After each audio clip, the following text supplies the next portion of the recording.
Well, joining us here in the studios, NBC Sports California and Bay Area in San Francisco. This guy and I will be doing A's pre and A's post before today's game, game 3 between the Athletics and the Orioles. For everybody watching, it's very obvious. It's a great Bip Roberts, but if you're listening, this guy, former All-Star, a kid from Oakland, also played for the A's, a terrific career in Major League Baseball. And now, I mean, everything he's done, whether it's real estate, it's coaching, it's broadcasting, he's a man of many, many talents. How are you, my friend? I am well, man. It's good to be here. So you're back on the beam. We saw, it was yesterday your first game or 2 days ago? 2 days ago. First games, first series of my 23rd year. So we've been here 23 years now. 23 years? Yeah, man. Were you here when it was Fox? I was. So you've gone from Fox Sports to Comcast Sportsnet, right, to NBC Sports. We've actually gone from having, what was it, a little box on the field, 2 chairs. Yes. Glenn and myself, we would do pregame and pregame only. By the time the first pitch was thrown, I was in my car driving home back then. And we did the A's and the Giants at the same time, which was great. But now we're in a studio, we either do one or the other. Yeah, I mean, back in the day, I mean, God, you could be Giants, you could be A's, Yeah. they'd have you doing news. Right. They had you, remember that? You'd be on the news. I mean, Bip Roberts would come in and they'd put you on every show. I mean, you'd end up on the hockey show. Next thing you know, he's talking Sharks. You did everything. Yeah, we did everything. We had fun, man. It was just one of those things where we were all trying to find our way. Put that up just and a little bit. We were just coming There you in, go. just ready to do whatever was there. It was fun, man. We had a good time. Yeah, I mean, you've been here 23 years. Who would have thought? I haven't been anywhere 23 years. Are you the longest analyst they've ever had here? I think Shooty's right there with me. I believe. But Shooty didn't do all the stuff. Shooty didn't do Giants.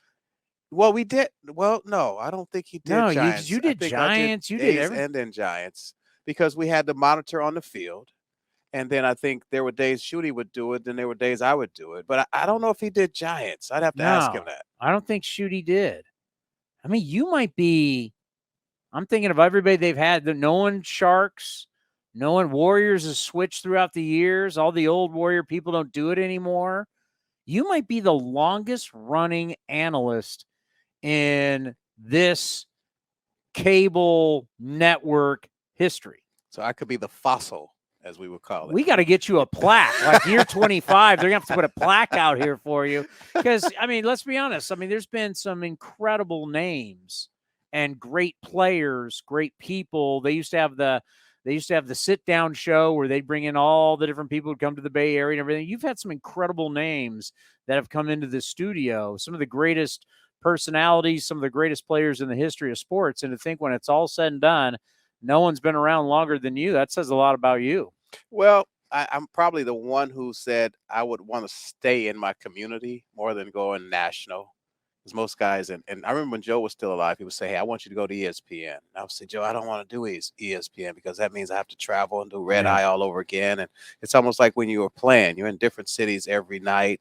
I just didn't want to go through that again. I wanted to find a place I could call home, stay in the community, and just work there.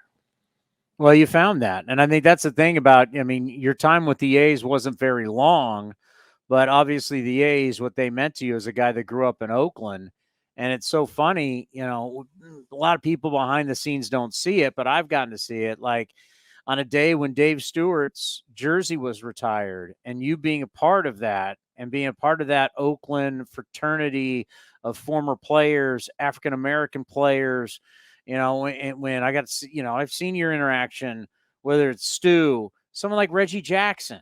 I mean, these guys have been a part of your life for a long, long time. They have been. Ricky Anderson. Yeah, and it goes back to the 72, 73, 74, when I was a big A's fan and wanted to be just like Campy Campaneris. That was my guy. And so to meet Campy was just like a dream come true, an honor to meet Campy. But to be a part of the Oakland community and to know the history of the Oakland community and how many guys have come through the Oakland area. And it started with, I guess, Veda and Kurt and Frank, and then Willie Stargell and all of those guys, Joe Morgan, of course, and I got a chance to meet Joe Morgan when I was in high school and play catch with Joe Morgan. And man, I was in awe of little Joe, and rest in peace. But to know that so many guys came through here to kind of pave the way for me, being a little guy, I think Joe was the guy who really carved it out for me.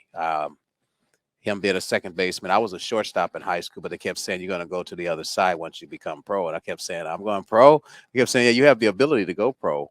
And I think that now when I talk to a lot of my friends who I played Little League with and Babe Ruth with and through high school, they all say, we knew you were going to make it. And I said, you did. How did you know that? Because it's so difficult to make. And they just kept saying the makeup that you had back then. It just looked like you were going to be a professional ball player. But you have to have all the breaks. You have to have luck. You have to have longevity. And then you have to have the skills to go out there and perform, because, Townie, you don't make it to the big leagues if you don't perform. And so I was just blessed to stay healthy through the minor leagues, put up some numbers, and then get the opportunity. And your road is interesting. We've talked about it many times here on this program about being a Rule 5 guy and the pressure of being a Rule 5 guy and then being sent back down, and then you got to earn your way back up. One of the things that I want to talk to you about here, we're going to do it a little bit later too, on the pregame show on television, is unfortunately you played on some bad teams. You want to remind me of that? I right? grew up, I've told the story. I grew up watching Bip Roberts. I grew up in San Diego. I watched him play for the Padres. He was one of my favorite players when I was a kid. You played on some bad teams. You know what it's like to go out and kind of get your ass handed to you every single night. That's not easy to do. So the question is, when you look back at your career, what was that mindset like, where it's like, man, we're not good, but man, I have to perform. I have to be good.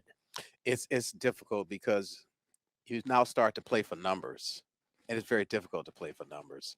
But what you have to do is, again, you have to understand where you are as a team and continue to encourage your guys.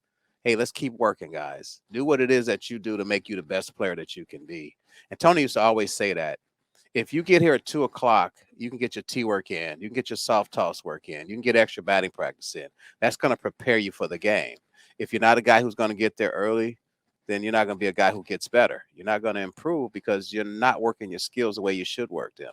Baseball is a game of skills. So I would get there at 2:00. I'd do my tee work.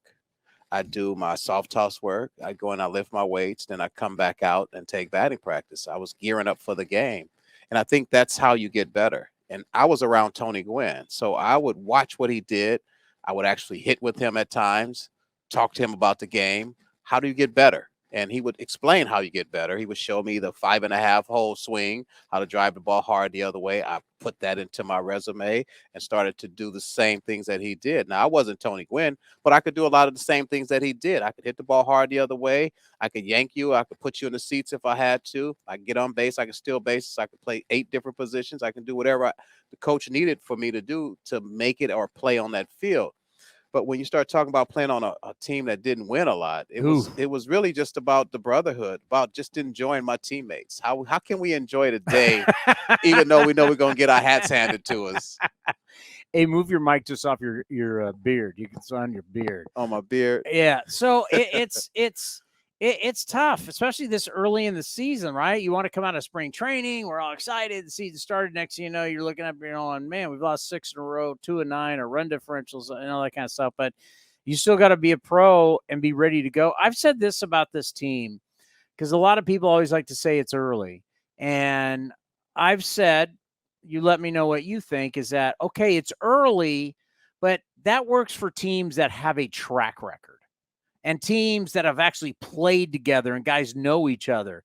This A's team are all new guys playing with each other for the first time. This is their first ever road trip together. Right. So it's like hard to say, well, it's early. Well, we don't have anything to fall back on to say that this thing turns around dramatically, because we've never seen these human beings play together before. Yeah, I agree with that, because when I was with the Reds in '92, we started off slow.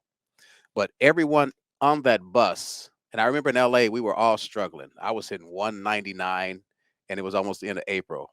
And I remember turning to Billy Doran and saying, Billy, I'm a better player than that.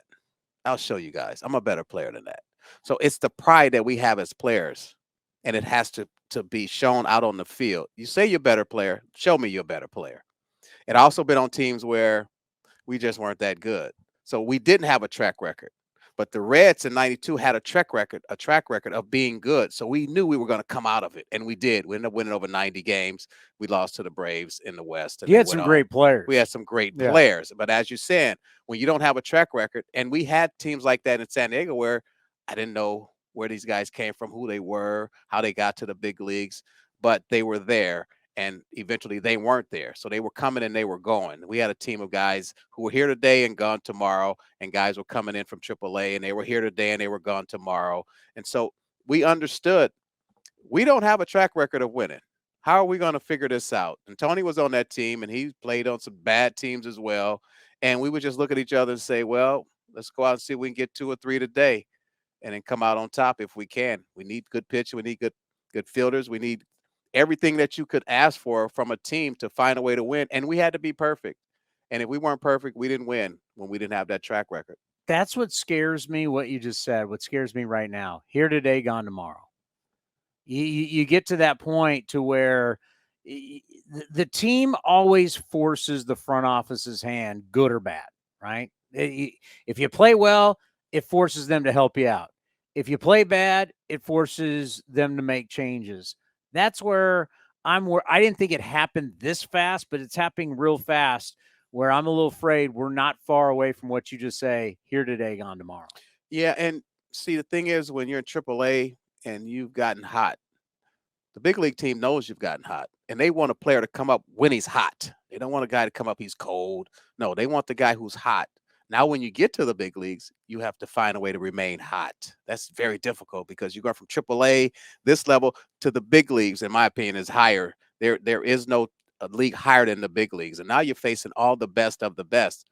You come from AAA and you're hot, but you're facing guys who can shut you down. How do you remain hot?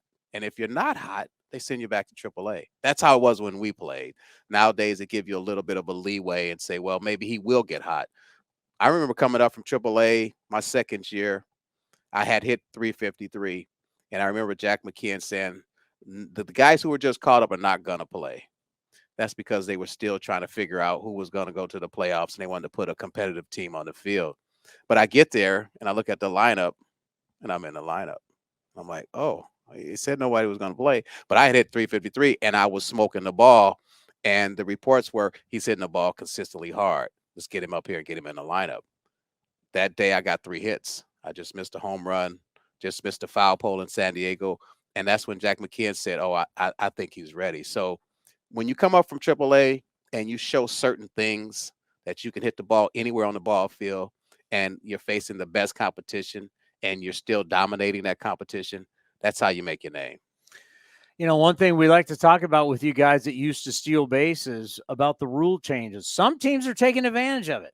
Some teams, as you know, we've talked about it, the Guardians are leading everybody, followed by Baltimore, who the A's are going to be playing here in just a little bit, and Arizona. So some teams, and Arizona was doing it all the second half. They were running so some teams have figured out, I'm going to take 90 feet, and then I'm going to take 90 feet. Right. I'm going first to third. I'm going second to home. And I've kind of been like, man, anybody that gets on base, knowing that a guy can only throw over really 2 times. Right. Right. Right. And with the pitch clock, I know when he's got to, I got to think someone like you would be like, man, I'm stealing every time I get on. Every time I get on, not only am I still in second, I'm still in third, because I already know that if I look at the clock, you're on the mound and it gets down to 1, you're not coming this way. I'm taking off at 1 because you're not going to throw That's over. like 2 steps for you. 2 steps. Actually, our guys back in our day would be at full speed after 2 steps. So we're going to steal those bags easy. Catcher has no chance. Catcher has no chance. I don't care if it's Benito Santiago behind the plate who had a cannon. He's not throwing us out. What I see right now is guys are just getting these great jumps. They're getting like a hop, a skip, and a jump, and then they're gone. And there's no throw to first base. So how do you throw these guys out? You don't. Somebody's going to steal 50, 60, maybe 70 bases this year. And then if they keep the rule, I think it's game on. I think we start seeing a hundo again. We see a lot of guys at 80. I'm sitting here with the A's. I'm going, it's great. You're 8 for 8. But, man, Ruiz, let's go. I mean, Ruiz, every single time he gets on, I'm like, when's he going? When's he going? And he doesn't go. They think this is your strength. I would love to talk to him. I haven't met him yet, haven't seen him, haven't been to the ballpark yet, but I'm going to get out there. And like I did with Tony Kemp last year, I asked the coaches, could I talk to him? He was struggling at the time.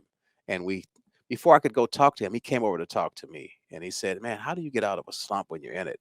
And we had a nice conversation. And that day, he started to hit the ball well. So guys are saying, man, you fixed him. I go, no, he was ready to be fixed. And he was able to be fixed. He has the tools to go out there and make adjustments. With Ruiz, I want to go out and talk to him and say, hey, you need to be more aggressive on the bases. You know how Ricky was on those bases? You can be just as aggressive. Everybody knows you're going. Everybody knows you're going. You get on first base, the crowd, it didn't matter what state. Did it matter what stadium Ricky Henderson was in? Didn't matter. They knew he was going. And then we got on second base. He's going third. He's going to third. Like, let's go. What do we have to lose? And the thing about it, it will build up his confidence. And that's what you want as a ball player. What do we always say? Baseball is what? 99% confidence, and the other part is ability. Once he builds up his confidence, then he'll take that to the plate. He'll take that to the outfield. He will know that he can dominate a game just based on getting to first base. And that's a part of growing up as a young player. When you don't have a track record and you're trying to figure it out, you need things that you can build on. He's got speed. He can build on that. He should bunt once a game to get on first base, to steal second and third. Now he's got confidence to go up there now and swing the bat. He said bunting.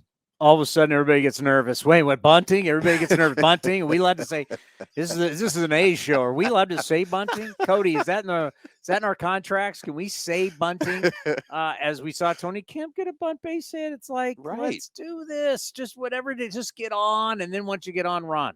Right. Because you're not going to hit a ton of home runs. That's not happening. Well, what I liked about what I saw last night was they used the opposite field. There was some great at-bats last night. I mean, everybody up and down that lineup, they were putting the ball in play. They were centering up on the barrel. Yeah, and everybody did something. All 9 guys did something. That's right. They got on base. Everybody was on base at least once last night. That's right. And that's what you want. You want the team to learn how to manufacture runs. And they did a great job of that last night.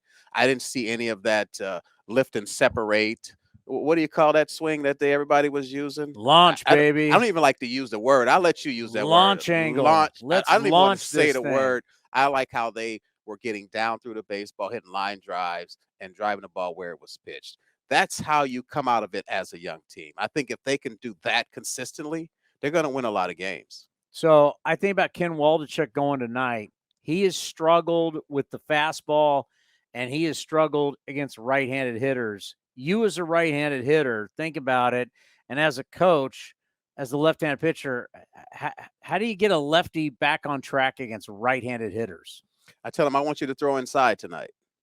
Because if you can throw inside, you can start to move their feet. Now the hitter starts to think about leaking. And if he can leak, if he starts to leak, now you got your secondary pitches to move middle plate away, and you got a good four-seamer you can throw on the outside part of the plate. But you got to get these hitters to think inside. Last night, I didn't see an Oriole move his feet in the box. I saw him so comfortable.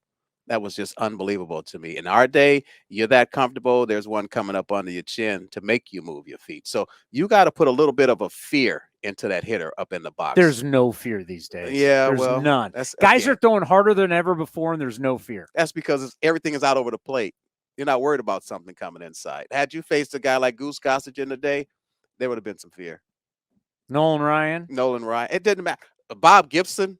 Now we're going way back, but you're moving your feet. You are moving your feet, and you're spinning at the plate on your bottom side. Willie Mays, and it's been a long time, but I was lucky a couple times because my grandfather played with Willie Mays in the Giants in '54, and I got a couple interviews with Willie Mays. And Willie Mays said in an interview I did with him, every single game that he stepped up against Don Drysdale would throw at his head. Yeah. Willie would come back, helmet could get off, and he said, I'd get back up, ready to rock. He had just had the shell then, right? Right. And he just get right back up. Let's go. He didn't charge the mound, didn't get angry. That was just the game. And he did it it happened every single time. Drysdale, Mays, Dodgers, Giants. Willie Mays, the best player in the game, was getting dusted. Right, right. And that's the era of baseball that is we're so far away from it. I remember Jim Bibby, who was a pitcher for the Houston Astros at the time, facing, I believe, Alan Wiggins. And Tempe tells me this story. He says Wiggins went up there the first at bat, he started digging in and trying to get his feet set. And Bibby walked down the mound and said, "Hey, keep digging because I'm going to bury you in that." And he said Wiggins stepped out and covered up the holes and said, "Hey, are we good now?" Because you don't dig in on those guys back in the day. You just step in lightly and get ready to hit. If once you start digging in, they're taking it personal. Like, oh, so you think you're going to get comfortable up here? I got something for you. And I see so many hitters now too comfortable in the box. We saw that last night. We saw that the night before. We saw that in the Tampa series. Those guys are too comfortable in the box when they're facing A's pitching. It's an old school mentality, but we had it for you yesterday. Guys are throwing harder than ever before and throwing less fastballs than ever before. They're throwing less fastballs. Less fastballs. What is the sweeper? It's a slurve. You remember the slurve between the curveball and the sliders, the big kind of when you didn't have a good curveball or you didn't have a tight slider, you had that slurvy breaking ball. That's more horizontal break. Yeah, I remember. It's what it is. They're calling it a sweeper now. Like they're reinventing the game. So I learned 2 words my first night here: disengage and the sweeper. And I'm going, what is going on? 23 years later, you got to teach old dog new tricks. Disengagement. Can't call it a timeout. We're calling it a disengagement, right? I always thought like, hey, we're going to stop for a second. That was always called a timeout. Right? Right? Hey, whoa, timeout, get a TO. We're now at disengagement. Remember, it's not a clock. It's a pitch timer. It's a pitch timer. It's not a clock. It's a pitch timer because we can't call it a clock because a clock's a dirty word all of a sudden. Okay, so I have to remember that now. Yes, it's a timer. And it's not a timeout. It's a disengagement. Can you imagine the NFL going, hey, we want a disengagement. Okay. We want disengagement. Right. We don't want to talk to the quarterback. We want disengagement. Wow. People would go, that's nuts. What are you doing? That's what we got. A lot of new rules, a lot of new New rules are good though because things are a lot faster. The game's played at a pace you played at. Yeah, yeah. Well, Greg Maddox, these guys, they get the ball and throw. They knew what they wanted to throw, and they knew how to hit the spots and make the hitter put the ball in play. It was just no 3-4 hour games back then. Not at all. The thing I saw the other night, though, was Sears was on the mound, and the game started to move fast on him. And I think it was the pitch clock. Is that how you say it again? Timer. The pitch timer. Timer. Yeah, he said the pitch timer got to him, and he started to speed up. And once you start to speed up, you lose control. You throw the ball right down the middle, and we saw Baltimore. Problem was, we also saw when they wouldn't speed up and the ball still went down the middle. I'd rather see the ball go down the middle at 2 hours and 22 minutes than 3 hours and 40 minutes. You know what I'm saying? Yeah. From our side here now on the TV side, that's good for us, man. That's good for us. When they go, oh, it's going too fast for him. Well, I remember when it was going too slow, and it was going so slow. The guy that gets hit now with the pitch timer is the same guy who got hit without the pitch timer. True. Right? How true. I mean, seriously. Garrett Cole's 3-0 with a what has he got? A 1 point something, Cody? It's pretty low. Yeah, Garrett Cole's still Garrett Cole, pitch timer, no pitch timer. Yeah, how true. Right? How true. Greg Maddox is still winning pitch timer, no pitch timer. How true. Clemens, you name it. Randy Johnson. So, right. All right, 1/2 hour, you and me on TV. Yeah, let's do it. Go get all that makeup on that you put on. No, we don't do that. Where's the makeup lady? Is she going to take care of you today? She used to be in this room, but you've taken over this room. I don't know how I've taken over. I've taken over this room. They had to dig up the old Oakland thing out of nowhere. I'm like, dig it up. We're back in business. Yeah, look forward to it, man. One of my all-time favorites, the great Bip Roberts.